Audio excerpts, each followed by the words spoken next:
ಆ ಹಿನ್ನೆಲೆಯಲ್ಲಿ ಇವತ್ತು ರಾಜ್ಯ ಸರ್ಕಾರದ ಕೈಗಾರಿಕಾ ಸಚಿವರ ಜೊತೆ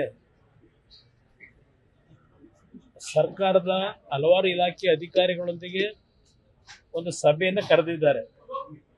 ಆ ಸಭೆಯಲ್ಲಿ ಭಾಗವಹಿಸಲಿಕ್ಕೆ ಇವತ್ತು 2 ವರ್ಷಗಳ ನಂತರ ವಿಧಾನಸೌಧದ ಈ ಒಂದು ಲಿಂಗಾಲ ಮಂದಿರದಲ್ಲಿ ಕಟ್ಟಿರ್ತಕ್ಕಂಥ ನಮ್ಮಗಳ ಜನಪ್ರತಿನಿಧಿಗಳ ಒಂದು ಕೆಲಸ ನಿರ್ವಹಣೆ ಮಾಡ್ತಕ್ಕಂಥ ಒಂದು ದೇವಾಲಯ ಅಂತಕ್ಕಂಥದ್ದು ಬಹಳ ಜನ ಹೇಳ್ತಾರೆ.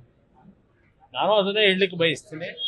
ಆದರೆ ನಾನು ಹೃದಯದಿಂದ ಹೇಳ್ತಾ ಇದ್ದೇನೆ, ಇದು ಸಾರ್ವಜನಿಕರಿಗೆ, ಈ ನಾಡಿನ ಪ್ರತಿಯೊಂದು ಸಂಕಷ್ಟದಲ್ಲಿರ್ತಕ್ಕಂಥವರಿಗೆ ಸೇವೆ ಸಲ್ಲಿಸ್ತಕ್ಕಂಥ ಒಂದು ದೇವಾಲಯ ಇದೆ.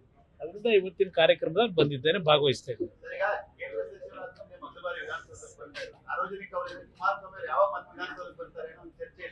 ನೋಡೋಣ, ಅದೆಲ್ಲ ಭಗವಂತ ನಿಗದಿ ಮಾಡ್ತಾನೆ.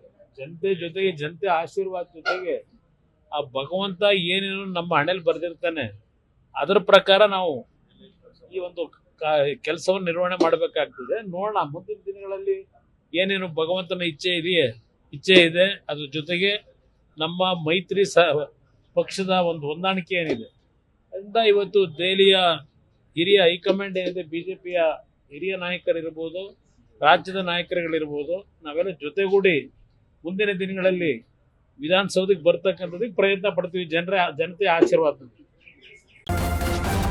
ನ್ಯೂಸ್ ಫಸ್ಟ್, ನಿರ್ಭೀತಿಯಿಂದ ನಿಮ್ಮ ಪರವಾಗಿ.